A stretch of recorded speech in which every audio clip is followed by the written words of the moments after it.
Is that all of it? Take care.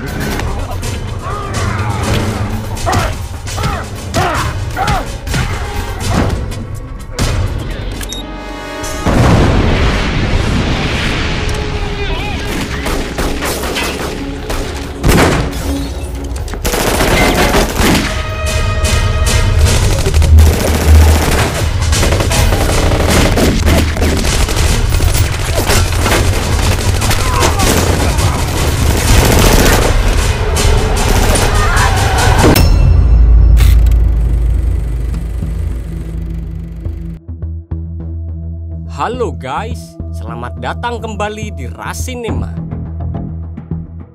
Pada kesempatan kali ini, kita akan membahas sebuah film yang berjudul A Man Apart. Film ini menceritakan tentang dua orang mantan anak jalanan yang merupakan seorang penjahat dan kini mereka mendapat pekerjaan sebagai agen terbaik di EA karena reputasi mereka yang terkenal dengan taktiknya dalam menyelesaikan semua kasusnya.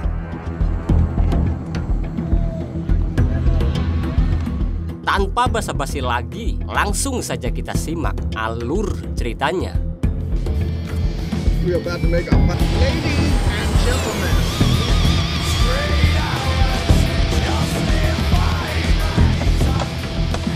Beautiful or what? Is this fucking good? You just want to look pretty at the door.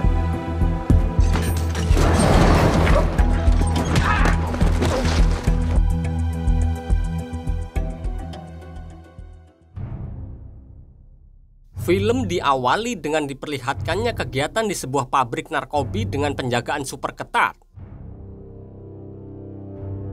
1 minggu setelahnya, narkoba yang tadinya berada di pabriknya di Tijuana itu sekarang telah berada di California dan akan disebarkan lagi oleh seorang pria yang bernama Pomona Joe yang saat ini sedang menghubungi seorang pria yang bernama Monroe Overdo ke wilayah Los Angeles.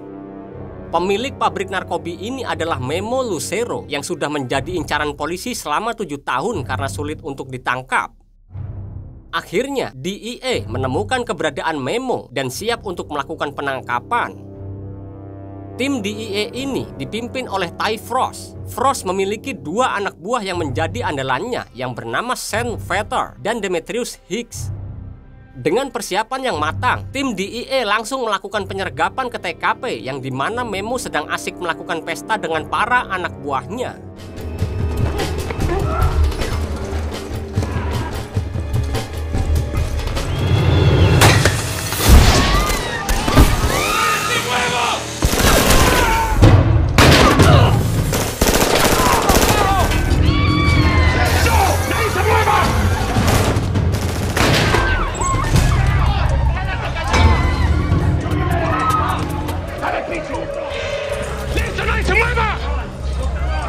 Dan karena melihat kondisi darurat seperti ini, Memo pun mencoba untuk kabur menyelamatkan diri. Sean yang melihat bahwa Memo tidak ada di TKP, dia pun langsung mengejar Memo.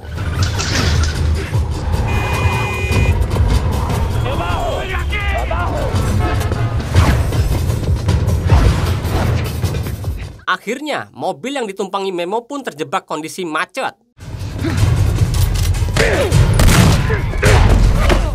Dengan melumpuhkan pengawalnya, Memo berhasil diringkus oleh Sean. Di situ, meskipun terlihat kekesalan di wajahnya, Memo tidak bisa berbuat apa-apa. Hey, good job.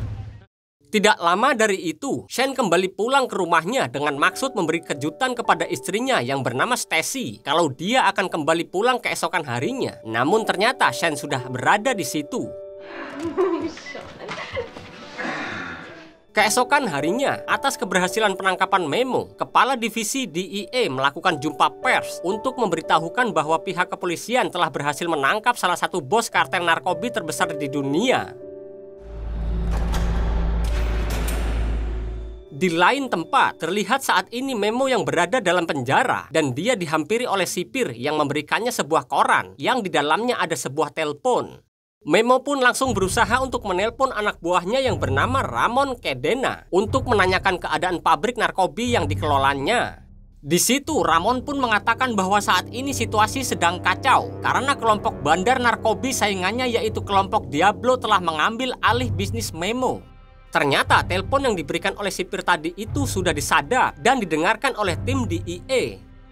Kemudian Memo menghubungi kembali seorang pria yang bernama Mateo Santos yang merupakan orang kepercayaannya, dan di situ Mateo berjanji kepada Memo untuk segera mengeluarkannya. Te lo prometo. Di lain sisi terlihat Ramon yang sedang duduk di sebuah taman. Tiba-tiba dia didatangi oleh seorang wanita suruhan kelompok Diablo yang menanyakan kabarnya dan langsung menembaknya begitu saja. Tidak lama kemudian, Memo menelpon Joe yang berada di San Pedro, California dan memintanya untuk segera menghabisi keluarga Shane. Malam harinya, ketika Shane dan Stacy sedang tertidur, Joe dan para anak buahnya pun langsung beraksi. Get down!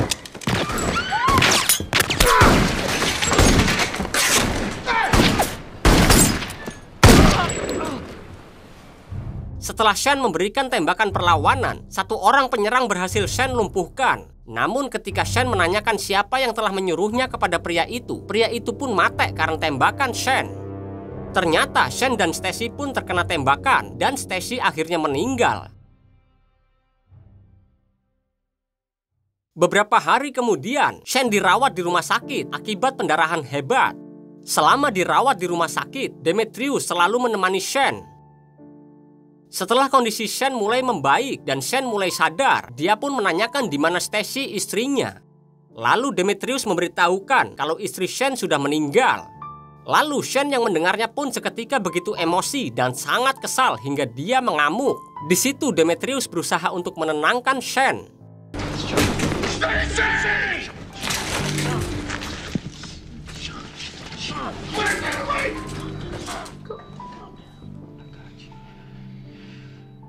Setelah keluar dari rumah sakit, Shane yang ditemani oleh Demetrius, mereka pergi melihat makam istrinya. Namun Shane tidak mendekati ke makam istrinya dan terlihat rasa amarah dan kekesalan di wajahnya. Lalu Shane pergi begitu saja.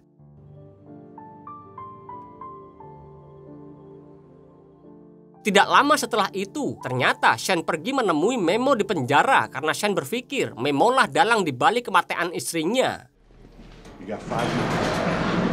Saat Shane sudah masuk ke dalam penjara, dia tidak sanggup menahan emosinya ketika berjumpa dengan Memo dan mulai mendekatinya. Sampai sipir penjara harus ikut masuk untuk melerai dan menenangkan Shane. Ketika sipir meminta Shane agar pergi dari situ, Memo mengatakan kalau dia ingin meminta sebatang rokok pada Shane. Kemudian Memo mengatakan jika dirinya ingin menghabisi Shane, maka dari dulu sudah dia lakukan. Setelah tidak mendapat pengakuan dari Memo, Shane pun segera pergi meninggalkannya.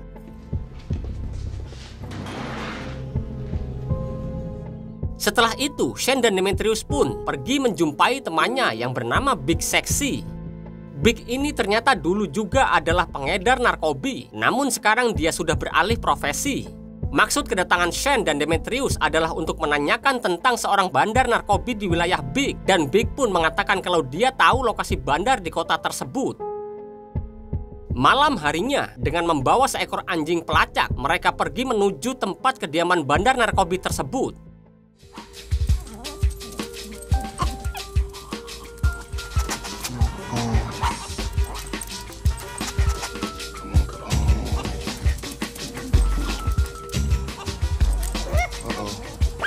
Tidak perlu menunggu waktu lama, anjing pelacaknya pun mencium bau sesuatu di sebuah mobil. Demetrius pun langsung menuju ke arah mobil tersebut. Namun tiba-tiba datang seorang wanita paruh baya yang marah-marah karena tidak menerima kehadiran mereka. Kemudian Shane membuka paksa bagasi mobil yang mereka curigai.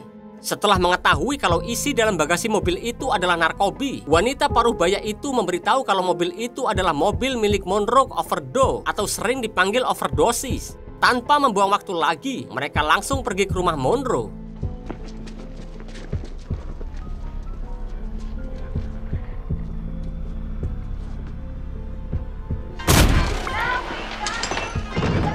Ketika mereka memasuki rumah Monroe, di situ terlihat di atas meja masih berserakan narkobi dan peralatan yang baru saja digunakan. Demetrius yang melihat hal itu pun begitu terkejut ketika melihat mayat seseorang yang diselimuti dan lehernya telah disayat. Kemudian mereka mulai menelusuri semua ruangan dalam rumah itu dan menemukan kembali 2 mayat.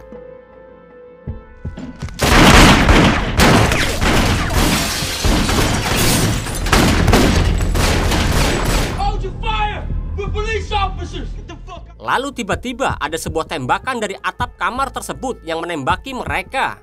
Di situ Demetrius terus berusaha untuk menenangkan Monroe sambil berusaha naik ke atap. Dengan negosiasi Demetrius yang meyakinkan, akhirnya Monroe mau dibujuk untuk turun dan menurunkan senjatanya sembari mengikuti Shane dan Demetrius keluar rumah. Saat di depan rumahnya, terlihat sudah ada beberapa anggota polisi yang sudah berkumpul.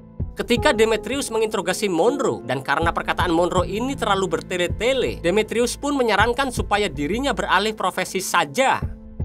Kemudian Demetrius menanyakan dari mana dia mendapatkan mobil itu, namun tetap saja Monroe tidak mau mengatakannya, yang pada akhirnya membuat Shane turun tangan karena sedari tadi sudah menunggu terlalu lama. Dengan permainan todongan pistol yang Shane lakukan, Monroe pun akhirnya mengakui dan menyebut sebuah nama, Hollywood Jack.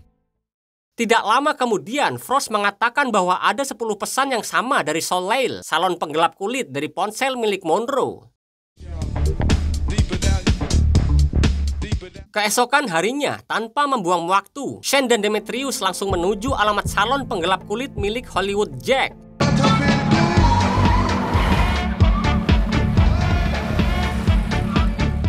Lalu tidak lama setelah itu terlihat seorang pria yang baru saja turun dari mobil mewahnya dan hendak memasuki salon tersebut.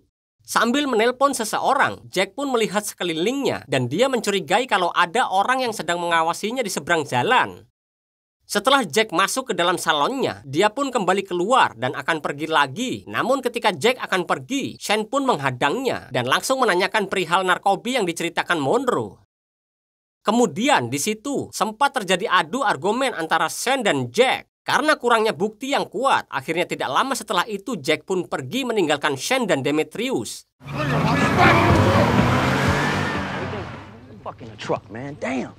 Jack ternyata mendatangi seseorang yang bernama Garza. Maksud kedatangan Jack ini adalah untuk menanyakan kenapa Garza mengirimi pesan sebanyak 10 kali kepada Monroe. Akibat dari kecerobohan Garza ini, Jack pun harus berurusan dengan polisi yaitu Shane. Di situ terungkap fakta bahwa Garza inilah yang menyerang Shane dan Stacy ketika mereka tertidur, dan Garza juga telah gagal menjunuh Shane. Setelah Jack menceritakan semuanya kepada Garza, Jack pun seketika langsung menghabisinya. Lalu, di lain tempat, di kediaman Memo di Meksiko, terlihat Mateo bersama istri dari Memo dan anaknya akan pindah dari rumah tersebut sesuai perintah dari Memo. Namun pada saat akan pergi, tiba-tiba mobil yang ditumpangi keluarga Memo mengeluarkan asap, dan tidak lama setelah itu terjadilah ledakan.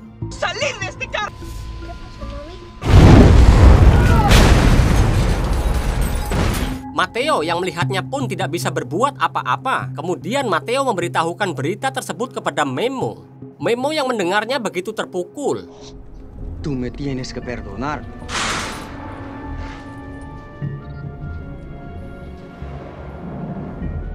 Kemudian Shane kembali menemui Memo. Di situ Memo menceritakan kalau keluarganya saat ini telah mati dijunuh oleh bandar narkoba yang juga telah menjunuh istri Shane. Maksud Memo menceritakan semua ini kepada Shane adalah untuk mengajaknya menangkap bandar narkoba tersebut. Sebelum Shane pergi, Memo memberikan secari kertas kepada Shane sebagai petunjuknya. Tanpa berlama-lama, Shane dan Demetrius langsung mengikuti sesuai dari petunjuk Memo. Hal yang pertama mereka lakukan adalah mendatangi sebuah klub malam. Kemudian terlihat Shane dan Demetrius menemui seorang bandar narkoba yang bernama Pomona Joe. Shane di situ berpura-pura mau membeli narkoba pada Joe. Karena perkataan Shane yang meyakinkan, akhirnya Joe merasa percaya kepadanya. Dan akhirnya Joe pun menyetujuinya untuk melakukan transaksi pada jam 2 di pelabuhan Ultros, tepatnya di dermaga 73. Keesokan harinya terlihat Shane sudah tiba terlebih dulu di tempat yang sudah dijanjikan. Tidak lama kemudian, Joe pun datang menemui Shane. Kemudian tidak lama setelah itu datanglah sebuah mobil putih. Lalu turunlah seorang pria yang bernama Hondo. Hondo ini merupakan tangan kanan kelompok Diablo. Tidak jauh dari situ, Joe terus melihat situasi di sekitarnya. Setelah Hondo melakukan pengecekan kepada Shen, Hondo juga memastikan semua uang yang dibawa oleh Shen. Lalu di situ Hondo menegaskan kepada Shen agar tidak menentang kelompok Diablo jika tidak ingin tamat riwayatnya. Hondo juga mengatakan kepada Shen kalau dirinya lah yang telah menghabisi istri dari seorang polisi yang telah menangkap Memo. Di situ terungkap fakta bahwa Hondo juga adalah komplotan Garza yang pada waktu lalu telah menyerang Shen dan Stacy. Shen yang mendengar hal itu pun langsung menghajar Hondo hingga sekarat.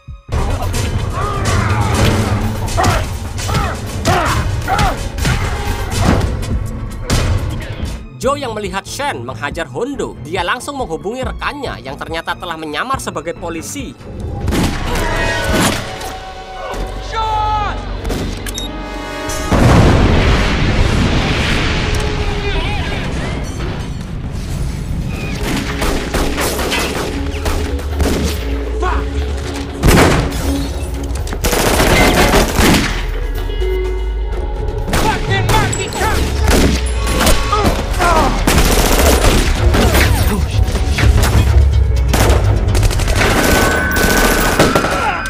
Karena keadaan Hondo sekarat, akhirnya Demetrius langsung menghabisinya.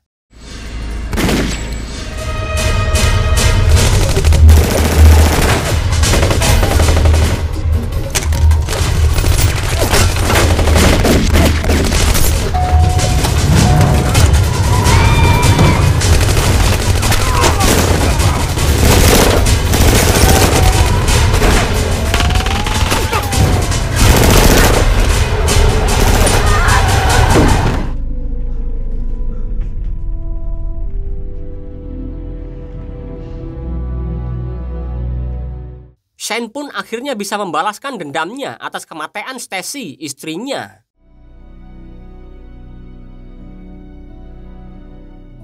Setelah kejadian itu, Shen dipanggil oleh Frost ke ruangannya.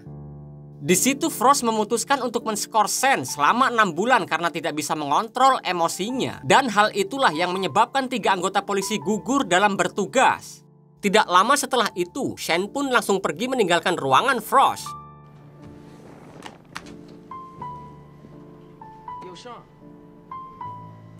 Kemudian Shen kembali menemui Memo dan mengatakan bahwa dia telah gagal dan disekors oleh atasannya selama 6 bulan. Mendengar cerita Shen, Memo kembali menyemangatinya dan lalu menunjukkan di mana lokasi penyimpanan uang kelompok Diablo, namun ada syaratnya. Memo mengatakan kalau Shen harus memindahkan lokasi penahanannya saat ini dan Shen pun menyetujuinya.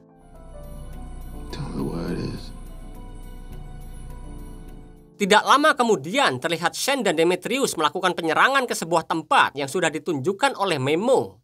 Ketika Shen dan Demetrius sudah memasuki tempat itu, mereka melakukan penembakan secara membabi buta untuk mencari keberadaan Joe.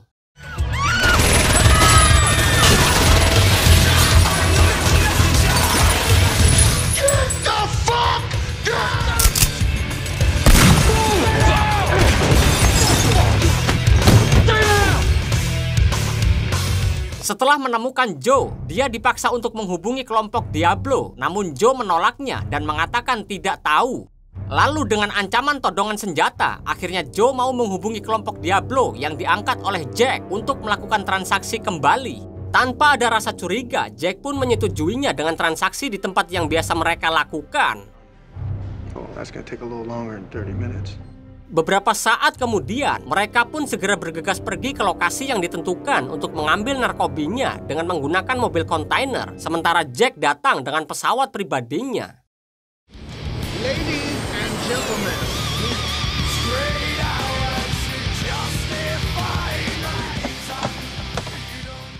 dan ketika pesawat berhenti, Jack pun segera turun langsung menuju mobil kontainer Joe. Joe, I'll get the door.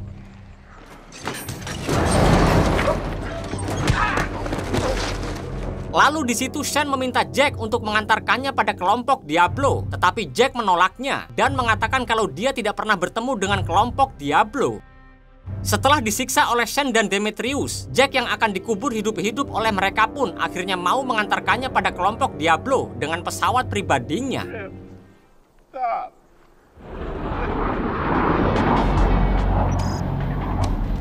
Sean, money's ready.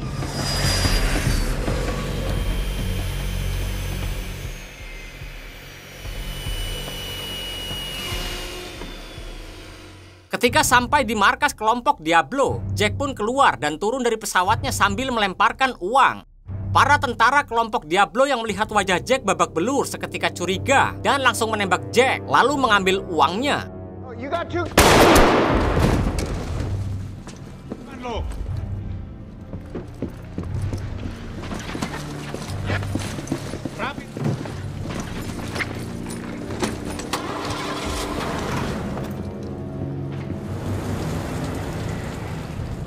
Sean yang melihat dari dalam pesawat tentang apa yang baru saja terjadi, akhirnya dia dan Demetrius pun keluar dari pesawat Jack.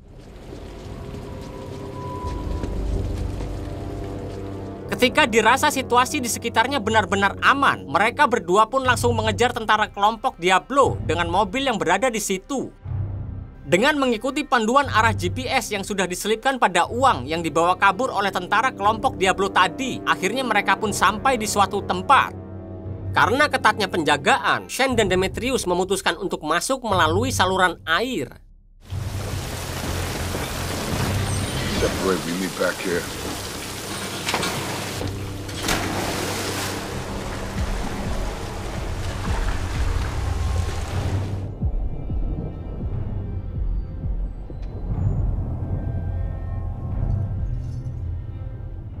Setelah bisa masuk ke markas kelompok Diablo, mereka berdua sangat berhati-hati untuk mengantisipasi kedatangan anak buah kelompok Diablo.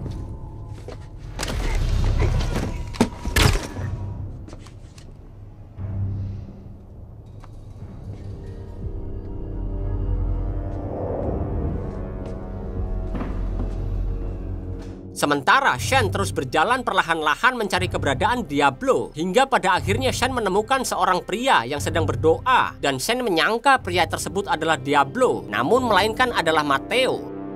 Di situ diketahui ternyata Matteo adalah kelompok Diablo, dan dia juga merekayasa nama kelompok Diablo sebagai samaran. Matteo juga telah merencanakan semua ini agar bisa menguasai bisnis Memo. Karena hal itulah kenapa Matteo masuk ke dalam kelompok Memo sebagai orang kepercayaan Memo. Why'd you take my wife?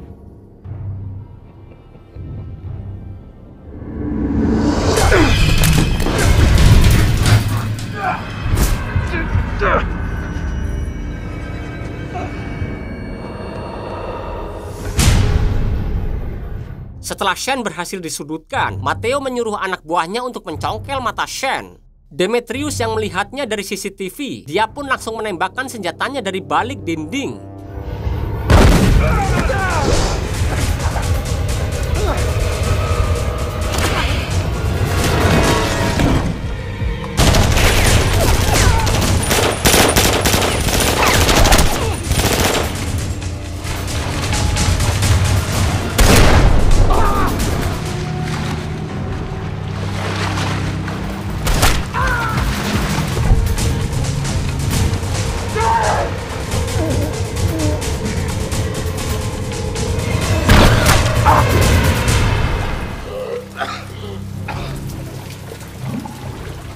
Setelah itu, Sean dan Demetrius pun segera bergegas pergi keluar dari terowongan.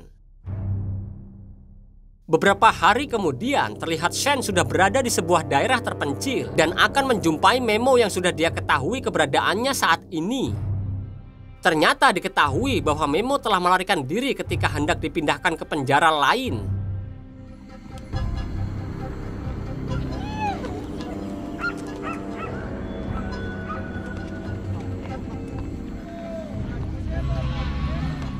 Ketika sedang berjalan, Sean pun melihat keberadaan Memo yang sedang berada di sebuah kafe. Memo yang melihatnya pun juga sedikit terkejut. Lalu Sean perlahan-lahan berjalan ke arah Memo. Di situ Sean mengatakan bahwa ini kesempatan untuk kedua kalinya dia akan menangkapnya. Mendengar perkataan Sean barusan, Memo seketika emosi dengan tatapannya yang begitu kesal. Namun Sean dengan santai meletakkan borgol di atas meja dan mengatakan jika dirinya menginginkan Memo mate, pasti dari dulu sudah lama mate. Lalu Shen segera bergegas pergi meninggalkannya begitu saja. Ternyata ini adalah rencana Shen dengan persiapan yang matang.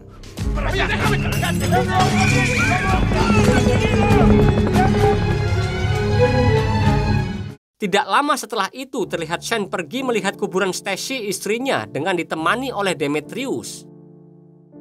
Kemudian film pun berakhir.